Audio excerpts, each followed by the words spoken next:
Hello everyone welcome to learn with Yasmin. আজিৰ ভিডিঅ'ত আমি আলোচনা কৰিম ক্লাছ 12 বায়োলজিৰ চেপ্টাৰ 6 বংশগতিৰ আণৱিক ভিত্তি।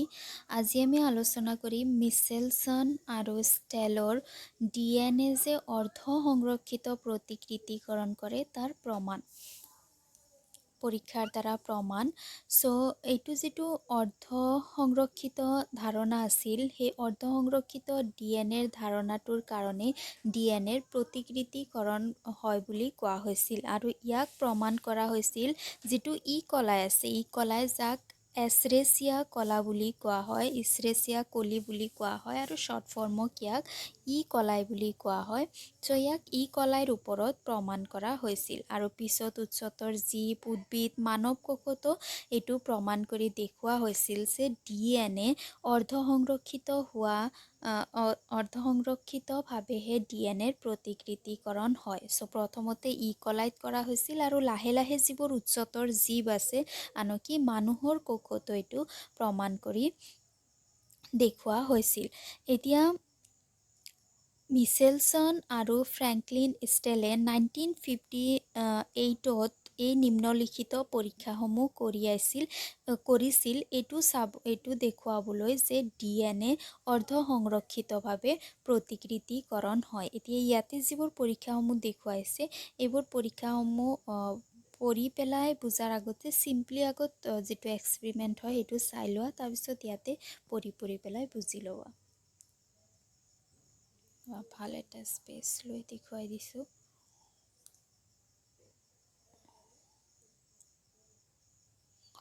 সো মিচেলসন আৰু ষ্টেলে তেওঁলোকৰ এক্সপেৰিমেণ্টৰ কাৰণে কলাই বেক্টেৰিয়াটো লৈছিলে।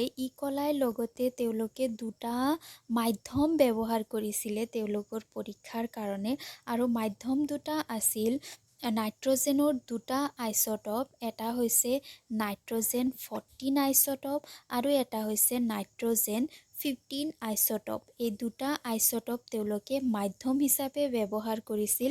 ব্যৱহাৰ কৰি পেলাই এই আইচটপ দুটা তেওঁলোকে কি কৰিছিল কলাই বেক্টেৰিয়া গজিবলৈ দিছিল। প্ৰথমতে তেওঁলোকে এটা কণ্টেইনাৰ লৈছিল য'ত তেওঁলোকে কি কৰিছিল নাইট্ৰজেন 14 ৰাখিছিল।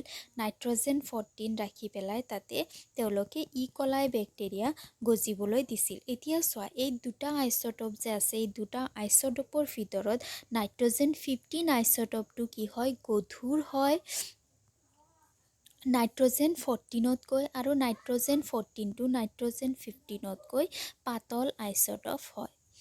সো ইয়াতে যেতিয়াই কলাই বেক্টেৰিয়াটো নাইট্ৰজেন 14ত গজিবলৈ দিয়া হ'ব তাৰ পৰা যিবোৰ কলাই বেক্টেৰিয়াৰ সৃষ্টি হ'ব সেইবোৰ কলাই বেক্টেৰিয়াত কি থাকিব নাইট্ৰজেন 14 থাকিব আৰু যিটো কণ্টেইনাৰত কি কৰা হ'ব নাইট্ৰজেন 15 মাধ্যম ৰাখি পেলাই কলাই বেক্টেৰিয়া গজিবলৈ দিয়া হ'ব। তাত সৃষ্টি হোৱা কলাইবোৰ নাইট্ৰজেন 15 থকা সৃষ্টি হ'ব।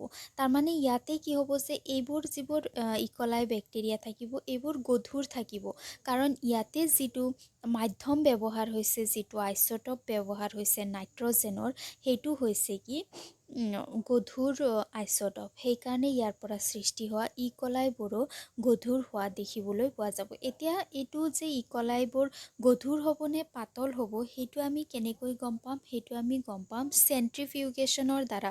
যেতিয়া চেন্ট্ৰিফিউগেশ্যন মানে হৈছে কি সাপোজ এইটো এটা কণ্টেইনাৰ, ইয়াতে আমি কি কৰিছোঁ নাইট্ৰজেন 14 আৰু নাইট্ৰজেন 15 দুয়োটা বস্তু ৰাখি পেলাই যেতিয়া আমি ইয়াক বহুত স্পীডত যেতিয়া আমি ঘূৰাই দিয়াৰ লগে লগে কি হ'ব যিটো গধুৰ যিটো আইচটপ আছে গধুৰটোৱে কি কৰিব চেণ্টাৰৰ ওচৰত আহিব। এই কণ্টেইনাৰৰ যিটো মাজৰ অংশ চেণ্টাৰ আছে এইটোৰ ওচৰত আহিব আৰু যিবোৰ পাতল থাকিব সেইবোৰ চেণ্টাৰৰ পৰা দূৰত গুচি যাব। সো যেতিয়া আমি চেন্ট্ৰিফিউগেশ্যন কৰিলোঁ চেন্ট্ৰিফিউগেশ্যন কৰাৰ পিছত দেখা গ'ল যে নাইট্ৰজেন 15টো চেণ্টাৰত জমা হৈছে আৰু নাইট্ৰজেন 14টো অলপমান দূৰত থকা দেখিবলৈ পোৱা গৈছে। ইয়াৰ পৰা প্ৰমাণিত হ'ল যে নাইট্ৰজেন 15টো কি হয় গধুৰ হয় আৰু নাইট্ৰজেন 14টো পাতল হয়। এতিয়া আমি গম পালোঁ যে আমি যে দুটা যে আইচটপ লৈছোঁ নাইট্ৰজেনৰ আইচটপ লোৱাৰো কাৰণ হৈছে যে যিবোৰ DNA থাকে DNAবোৰৰ মেইন এটা কম্পনেণ্ট হয় নাইট্ৰজেন, সেইকাৰণে নাইট্ৰজেনৰ আইচটপ ইয়াতে লোৱা হৈছে। এতিয়া আইচটপবোৰৰ কোনটো গধুৰ আইচটপ হয়, কোনটো পাতল আইচটপ হয়, আমি কেনেকৈ উলিয়াব পাৰিম সেইখিনি আমি চালোঁ। এতিয়া মেইন যিটো এক্সপেৰিমেণ্ট সেইটো আমি চাওঁ। মেইন এক্সপেৰিমেণ্টত কি কৰা হয়, যিটো ইকলাই বেক্টেৰিয়া আছে, ইকলাই বেক্টেৰিয়াক প্ৰথমতে নাইট্ৰজেন 15 মাধ্যমক ইকলাই বেক্টেৰিয়াক গজিবলৈ দিয়া হয় আৰু এইটো গজিবলৈ দিয়া হয় কেইবাটাও প্ৰজন্ম মানে ধৰা পিতৃজনুৰ পৰা আৰম্ভ কৰি F1 জনু, তাৰপিছত F2 জনু, এনেদৰে কেইবাটাও প্ৰজন্মলৈকে ইয়াক কি কৰা হয়, গজিবলৈ দিয়া হয়। চ' নাইট্ৰজেন 15ত এতিয়া যিবোৰ ইকলাই বেক্টেৰিয়া সৃষ্টি হ'ব, সেই ইকলাই বেক্টেৰিয়াৰ যিবোৰ DNA থাকিব, DNAবোৰো কি হ'ব, নাইট্ৰজেন 15 থকা DNA সৃষ্টি হ'ব। এতিয়া নাইট্ৰজেন 15 DNA থকা যিবোৰ ইকলাই বেক্টেৰিয়া আমি ইয়াতে পালোঁ, সেই ইকলাই বেক্টেৰিয়াবোৰক আমি এইবাৰ কি কৰিম, নাইট্ৰজেন 14 মাধ্যমত গজিবলৈ দিম। এইটো নাইট্ৰজেন 14 মাধ্যম থকা কণ্টেইনাৰ, এইটোত আমি কি কৰিছোঁ, নাইট্ৰজেন 15 থকা ইকলাইবোৰ আনি পেলাই ইয়াতে আকৌ নতুনকৈ ইয়াক আমি গজিবলৈ দিছোঁ। ইয়াতে আমি এইবোৰ ইকলাইক ইয়াতে ট্ৰান্সফাৰ কৰিছোঁ। ট্ৰান্সফাৰ কৰাৰ পিছত ইয়াতে আকৌ নতুনকৈ যিবোৰ ইকলাই সৃষ্টি হ'ব, সেইবোৰ ইকলাই কেনেকুৱা ধৰণৰ সৃষ্টি হ'ব, এইবোৰ নাইট্ৰজেন 15 থকা সৃষ্টি হ'বনে, কাৰণ ইয়াতে আমি নাইট্ৰজেন 15 থকা আনিছোঁ কিন্তু আমাৰ মাধ্যমটো নাইট্ৰজেন 14 হয়, তেতিয়াহ'লে সিহঁতে নাইট্ৰজেন 15 থকা হ'ব নে নাইট্ৰজেন 14 থকা হ'ব নে 15 to 14লৈ কনভাৰ্ট হ'ব নে হাফ নাইট্ৰজেন 14 বা হাফ নাইট্ৰজেন 15 থকা হ'ব, কেনেকুৱা ধৰণৰ হ'ব। চ' সেইটো চাবলৈ হ'লে আমি কি কৰিব লাগিব, ইয়াতে আমি ইকলাই বেক্টেৰিয়াসমূহক এইটো মাধ্যমত গজিবলৈ দিব লাগিব। চ' আমি ইয়াক যেতিয়া ইয়াতে বিভাজন হ'বলৈ দিলোঁ, বিভাজন হ'বলৈ দিয়াৰ পিছত কি কৰিব লাগিব, যিবোৰ চেম্পল আছে চেম্পলবোৰ পিৰিয়ডিকেলি তাৰমানে টাইম ৱাইজ জেনেৰেশ্যন ৱাইজ আমি কালেক্ট কৰিব লাগিব আৰু ইকলাই বেক্টেৰিয়াই এটা জেনেৰেশ্যন, এটা প্ৰজন্ম কমপ্লিট কৰিবলৈ সময় লয় 20 মিনিট। চ' আমি এটা চেম্পল 20 মিনিটত পাম, এটা চেম্পল আমি 40 মিনিটত পাম, এটা আমি 60 মিনিটত পাম, এনেদৰে আমি বহুতকেইটা চেম্পল কালেক্ট কৰি ল'ম। যেতিয়া আমি টাইম ৱাইজ চেম্পলবোৰ কালেক্ট কৰিলোঁ, কালেক্ট কৰাৰ পিছত এইবাৰ আমি চাওঁ যে ইয়াৰ পৰা আমি কেনেকুৱা ধৰণৰ ফলাফল পাব পাৰোঁ। ফলাফল জনু 1 ইয়াতে কোৱাৰ মানে হৈছে কি সম্পূৰ্ণ 20 মিনিট, কাৰণ ইকলাই বেক্টেৰিয়াই এটা জনু সম্পূৰ্ণ কৰিবলৈ 20 মিনিট সময় লয়। চ' 20 মিনিটৰ পিছত, সম্পূৰ্ণ 20 মিনিটৰ পিছত আমি যিটো চেম্পল লৈছিলোঁ, সেইটো চেম্পলত দেখা গ'ল যে ই নাইট্ৰজেন 14ৰ দৰে হোৱা নাই, ই নাইট্ৰজেন 15ৰ দৰে হোৱা নাই, ই এটা মধ্যৱৰ্তী চৰিত্ৰ প্ৰকাশ কৰা দেখা যাব।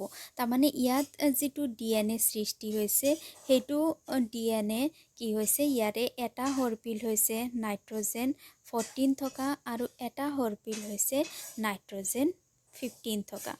চ' এনেদৰে ইয়াতে দুটা হৰপিল সৃষ্টি হোৱা দেখিবলৈ পোৱা গৈছে। তাৰমানে এটা মধ্যৱৰ্তী, গোটেইখিনি নাইট্ৰজেন 14ও নহয়, গোটেইখিনি নাইট্ৰজেন 15ও নহয়। আৰু ইয়াক আমি কেনেকৈ প্ৰমাণ কৰিব পাৰিম, একজেক্টলি চেণ্ট্ৰিফিউগেশ্যনৰ দ্বাৰা। যেতিয়া আমি চেণ্ট্ৰিফিউগেশ্যন কৰিম, তেতিয়া আমি কি দেখা পাম যে ই য'ত নাইট্ৰজেন 15 য'ত ইয়াতে থাকিব লাগিছিল ইয়াতেও নাই, বা ইয়াতে য'ত নাইট্ৰজেন 14ৰ ঠাইত থাকিব লাগিছিল ইয়াতেও ই নাথাকে, ই মাজৰ এটা ঠাইত ইয়াক পোৱা যায়, তাৰমানে ই এটা মধ্যৱৰ্তী স্থানত থাকে।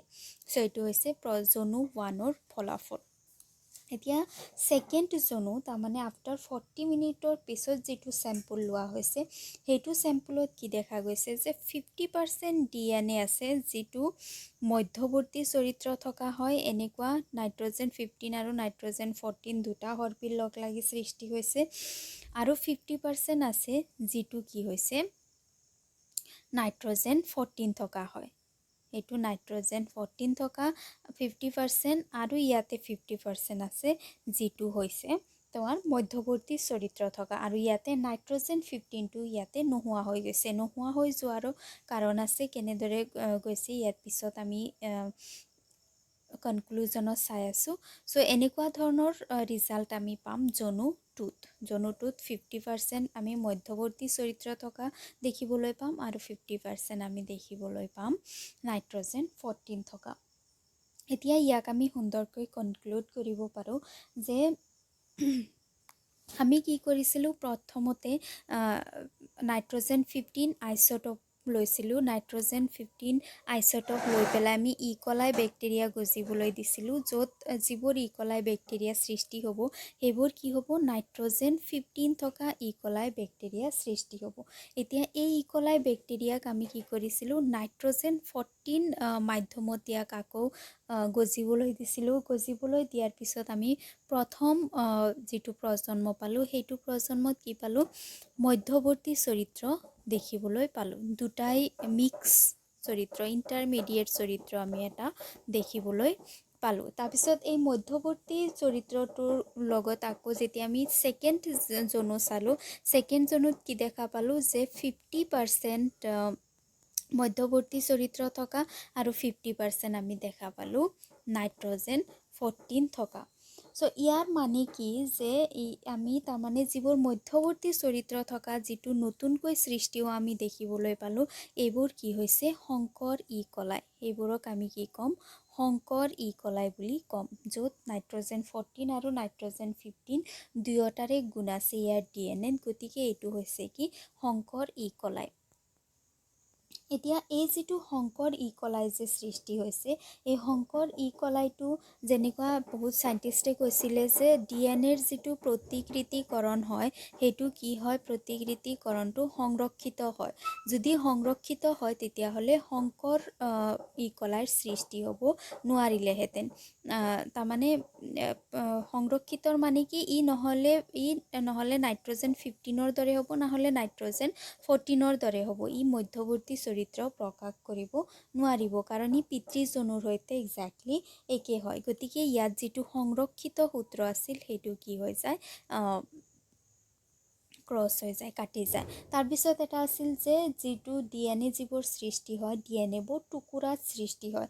যদি DNAবোৰ টুকুৰাত সৃষ্টি হ'লহেঁতেন তেনেহ'লে এনেকুৱা DNA সৃষ্টি হ'ব লাগিলেহেঁতেন ইমানখিনি নাইট্ৰজেন 14 থকা, ইমানখিনি নাইট্ৰজেন 15 থকা। চ' ইয়াতে কোনো ধৰণৰ মধ্যৱৰ্তী চৰিত্ৰ নাহিলেহেঁতেন, নাইট্ৰজেন 15 আৰু নাইট্ৰজেন 14 আহি থাকিলেহেঁতেন। যিহেতু ইয়াতে এটা মধ্যৱৰ্তী চৰিত্ৰৰ সৃষ্টি হৈছে, তাৰমানে এইটো কি নহয়, এইটো যিটো টুকুৰাভাৱে নতুনকৈ সৰ্পিল সৃষ্টি হয়, সেইটো সূত্ৰকো ইয়াতে ইহঁতে ডিনাই কৰে। তেনেহ'লে কোনটো সূত্ৰক ইয়াতে প্ৰমাণিত হয়, ইয়াতে প্ৰমাণিত হয় অৰ্ধ সংৰক্ষিত। তাৰমানে ইয়াতে কি হ'ল যে প্ৰথম জনুত ছাপ'জ এইটো নাইট্ৰজেন 15, এইটো গ্ৰীণটো হৈছে কি নাইট্ৰজেন 15 আৰু এইটো হৈছে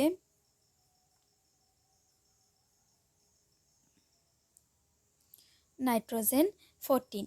চ' ইয়াতে কি হৈছে, চ' প্ৰথম জেনেৰেশ্যনত কি হৈছে যে প্ৰথম জেনেৰেশ্যনত আছে নাইট্ৰজেন 15। নাইট্ৰজেন 15 থকা DNA বোৰ আছে, য'ত DNA থকাবোৰক আমি নাইট্ৰজেন 14 থকা এটা মাধ্যমত গজিবলৈ দিছোঁ। নাইট্ৰজেন 14 থকা মাধ্যমত যেতিয়া গজিবলৈ দিয়া হৈছে, তেতিয়া কি হয় যে নতুনকৈ যেতিয়া এটা DNA সৃষ্টি হয়, তেতিয়া ইহঁত দুটা কি হৈ যাব, এটা আনটোৰ পৰা ছেপাৰেট হৈ যাব।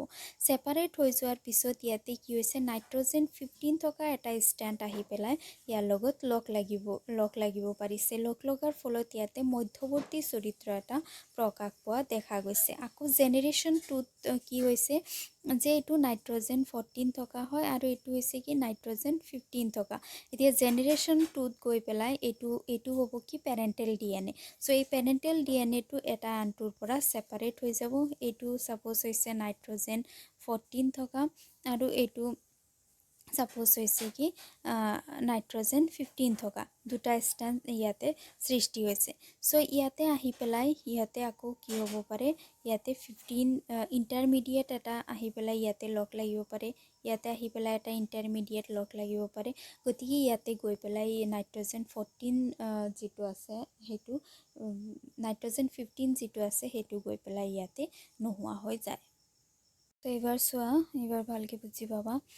চ' তেওঁলোকে কি কৰিছে, মিচেলছন আৰু ষ্টেলে ইকলাইক বহুতো জনুৰ বাবে নাইট্ৰজেন উৎস হিচাপে নাইট্ৰজেন 14, এইটো হৈছে নাইট্ৰজেন 14 যিটো কি হয় গধুৰ আইচটপ থকা মাধ্যমত গজিবলৈ দিছে। বহুত প্ৰজন্মলৈকে ইয়াতে গজিবলৈ দিছে। এইটো পেৰেণ্টেল হ'ব পাৰে, তাৰপিছত F1 জনু, F2 জনু, এনেদৰে তেওঁলোকে গজিবলৈ দিছে। ইয়াৰ পৰিণতি হিচাপে নতুনকৈ সংশ্লেষিত হোৱা DNA কি হ'ব, নাইট্ৰজেন 15 থকা সন্নিৱিষ্ট হোৱা দেখিবলৈ পোৱা যাব।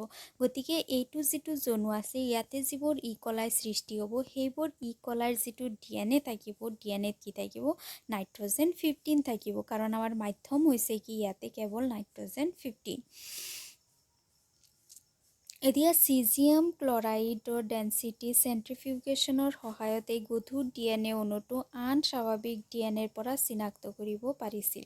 এতিয়া নাইট্ৰজেন 15টো যে গধুৰ হয় সেইটো কেনেকৈ গম পোৱা গৈছিল, চেন্ট্ৰিফিউগেশ্যন কৰা হৈছিল। ইয়াত চিজিয়াম ক্লৰাইডৰ সৈতে যেতিয়া ইয়াক চেন্ট্ৰিফিউগেশ্যন প্ৰক্ৰিয়া কৰা হৈছিল তেতিয়া গম পোৱা গৈছিল যে নাইট্ৰজেন 15টো এটা গধুৰ আইচটপ হয়, এটা তেজস্ক্ৰিয় আইচটপ, আৰু ইয়াক নাইট্ৰজেন 14ৰ পৰা ঘনত্বৰ বিভেদনৰ ভিত্তিতে পৃথক কৰিব পৰা যায়। ইয়াক চেন্ট্ৰিফিউগেশ্যন কৰি ইয়াৰ যিটো ঘনত্ব আছে, ইয়াৰ যিটো ৱেইট আছে, সেইটো হিচাপতহে ইয়াক এটা আনটোৰ পৰা পৃথক কৰিব পৰা যায়।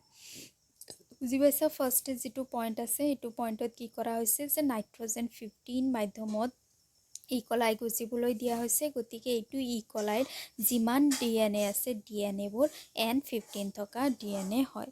তাৰপিছত নাম্বাৰ 2ত কি কৰা হৈছে, ইয়াৰ পিছত তেওঁলোকে কোষবোৰ সাধাৰণ NH4 ক্লৰাইড থকা মাধ্যমলৈ স্থানান্তৰ কৰিছিল। এতিয়া এই N15 DNA থকা যিবোৰ ইকলাই আছিল, ইকলাইবোৰক তেওঁলোকে স্থানান্তৰ কৰিছিল, ট্ৰান্সফাৰ কৰিছিল বেলেগ এটা মাধ্যম, যিটো মাধ্যম আছিল কি নাইট্ৰজেন 14 থকা মাধ্যম। চ' স্থানান্তৰ কৰাৰ পিছত কি হৈছিল চোৱা,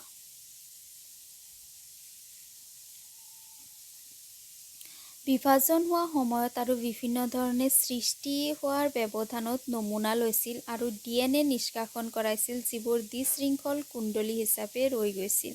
বিভিন্ন DNA নমুনাসমূহ ডেন্সিটি জুখিবলৈ স্বাধীনভাৱে CSCI বিভেদনৰ দ্বাৰা পৃথকীকৰণ কৰা হৈছিল। এইবাৰ কি কৰা হৈছিল যে যেতিয়া ইহঁতক লৈ পেলাই নাইট্ৰজেন 14 মাধ্যমত ইয়াক গজিবলৈ দিয়া হ'ল, কালচাৰ কৰা হ'ল, তেতিয়া ইহঁতক জনু ৱাইজ, তাৰমানে এটা প্ৰজন্ম সম্পূৰ্ণ হোৱাৰ পিছত নেক্সট প্ৰজন্ম হিচাপে টাইমে ইয়াৰ চেম্পুলবোৰ কালেক্ট কৰা হ'ল। কালেক্ট কৰাৰ পিছত ইয়াক আকৌ CSCI, তাৰমানে এইটো মানে হৈছে কি চেন্ট্ৰিফিউগেশ্যন কৰি পেলাই ইয়াক পৃথক কৰা হ'ল।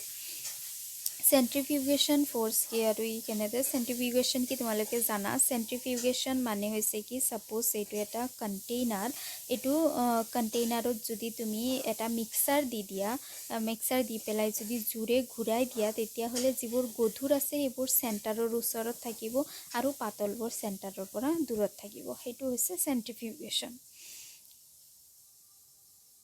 এতিয়া চেন্ট্ৰিফিউগেশ্যন কৰি পেলাই, চেন্ট্ৰিফিউগেশ্যনত যেনেকুৱা মই কৈছিলোঁ 20 মিনিটত এটা প্ৰজন্ম সম্পূৰ্ণ হয়। চ' 20 মিনিটত এটা চেম্পুল লোৱা হৈছে, 40 মিনিটত এটা চেম্পুল লোৱা হৈছে, এইটো এটা চেম্পুল, এইটো এটা চেম্পুল, এইটো হৈছে DNA N15 থকা চেম্পুল। চ' এইটো লোৱা হৈছে, লোৱাৰ পিছত ইয়াতে কি সৃষ্টি হৈছে, ইয়াতে চোৱা এটা N15 থকা সৃষ্টি হৈছে, এটা N14 থকা সৃষ্টি হৈছে প্ৰথম জনুত এই দুটা ছেপাৰেট হৈ গৈছে, গৈ পেলাই ইয়াৰ লগত আহি এটা N15ৰ আহি প্লাছ হৈছে, আৰু এইটোতো পুৰণা যিটো সাজ আছিল এইটোতো আছে, আকৌ ইয়াতে সেই ছেম হৈছে, N15 থকা এটা N14 থকা এটা, দুটা হৰপিল মধ্যৱৰ্তী এটা চৰিত্ৰ প্ৰকাশ পাইছে। তাৰপিছত জনু 2ত কি হৈছে, জনুটোত N14 থকা DNA সৃষ্টি হৈছে। তাৰপিছত এই দুটা DNA যিটো মধ্যৱৰ্তী থকা, তাৰমানে এটা সৰ্পিল DNA15 আৰু এটা সৰ্পিল DNA14 থকা সৃষ্টি হৈছে, আৰু এটাও DNA14 থকা সৃষ্টি হৈছে। ইয়াৰ পৰা N15 থকা DNAটো ইয়াতে নোহোৱা হৈ গৈছে, কাৰণ ইয়াতে কি হ'ব, এই দুটা ইহঁতেও ছেপাৰেট হৈ যাব এটা আনটোৰ পৰা। ছাপোজ এইটো ৰেড, ইয়াতে ৰেড আৰু গ্ৰীণ কালাৰ দিছে, চ' ছাপোজ এইটো ৰেড কালাৰ হয়, এইটো গ্ৰীণ কালাৰ হয়। চ' দুটাই কি হৈছে, ছেপাৰেট হৈ গৈছে। গৈ পেলাই যেতিয়া ইহঁতে আকৌ টেম্পলেট ফৰ্ম কৰিছে, নতুনকৈ যেতিয়া ইহঁতে ফৰ্ম কৰিছে, ইয়াতে আহি পেলাই আকৌ ৰেডো যোগ হ'ব পাৰিব, বা ইয়াতে আহি পেলাই গ্ৰীণো যোগ হ'ব পাৰিব। সেইটো হিচাপত ইয়াতে গৈ পেলাই N15টো নোহোৱা হৈ গৈছে। এইটো মেণ্ডেলৰ সূত্ৰ যে আছিল, মেণ্ডেলৰ সূত্ৰত কি হৈছে যে এটা জনুত ইহঁতৰ এটা চৰিত্ৰ লুকাই থাকে, সেই তেনেকুৱা ধৰণে ইয়াতে N15টো লুকাই গৈছে। N14 আৰু এটা নতুন চৰিত্ৰ প্ৰকাশ পাইছে, যেনেকুৱা আমি চাইছিলোঁ কেপিটেল T স্মল টি দেখিবলৈ পোৱা যায়, কিন্তু স্মল টিটো নোহোৱা হৈ যায় এটা জনুত। চ' তেনেকুৱা ধৰণৰ হৈছে, মেণ্ডেলৰ সূত্ৰ ইয়াতে ফ'ল' হৈছে।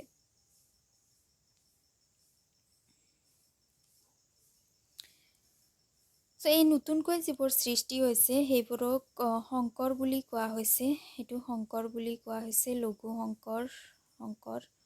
নতুনকৈ মধ্যৱৰ্তী চৰিত্ৰ থকা যিবোৰ আছে সেইবোৰক শংকৰ বুলি ইয়াতে কোৱা হৈছে।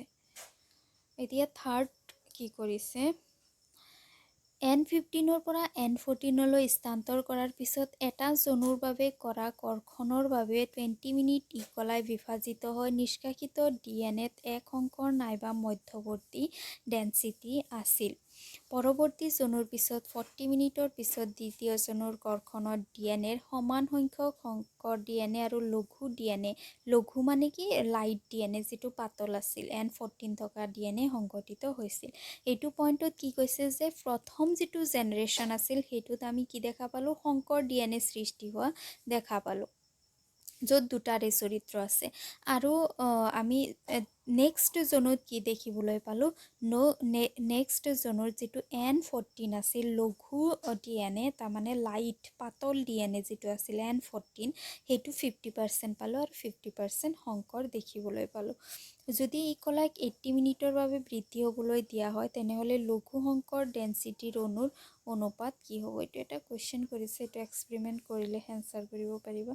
ক্ৰম'জমত নতুনকৈ সংশ্লেষিত DNAৰ বিতৰণ নিৰ্ধাৰণ কৰিবলৈ তেজস্ক্ৰিয় থাইমিডাইন ব্যৱহাৰ কৰা ভিচিয়া পাবা নামৰ বনজাতীয় উদ্ভিদত টেইলৰ আৰু অকলে এনেধৰণৰ পৰীক্ষা কৰিছিল। এই পৰীক্ষাত ক্ৰম'জমত DNAৰো অৰ্ধ সংৰক্ষিত প্ৰতিকৃতিকৰণ হয়। ইয়াতে কি কৈছে যে ক্ৰম'জমত যিকোনো ধৰণৰ ইহঁতে বনজাতীয় উদ্ভিদ হওক, প্ৰাণী হওক, সকলোবোৰৰ ক্ষেত্ৰতে এইবোৰ চাইণ্টিষ্টে 1958ত টেইলৰ নামৰ চাইণ্টিষ্ট আৰু তেওঁৰ সহযোগীসকলে প্ৰমাণ কৰিছিল, আৰু প্ৰমাণ কৰি তেওঁলোকে পাইছিল যে যিকোনো ক্ৰম'জমত থকা DNAবোৰৰ অৰ্ধ সংৰক্ষিতভাৱেই প্ৰতিকৃতিকৰণ হয়, ৰেপ্লিকেশ্যন হয়। আৰু ষ্টাইলৰ পৰীক্ষা গোটেইখিনি বুজি পাইছে চাগে। ইয়াতে কি কৰা হয়, N15 N14 মাধ্যমত লৈ পেলাই দেখুওৱা হয়, য'ত ইয়াতে মেণ্ডেলৰ সূত্ৰ ফ'ল' কৰা দেখিবলৈ পোৱা যায়, আৰু ইয়াতে যিটো আছে অৰ্ধ সংৰক্ষিতভাৱে প্ৰতিকৃতিকৰণ কৰে। Okay, thank U.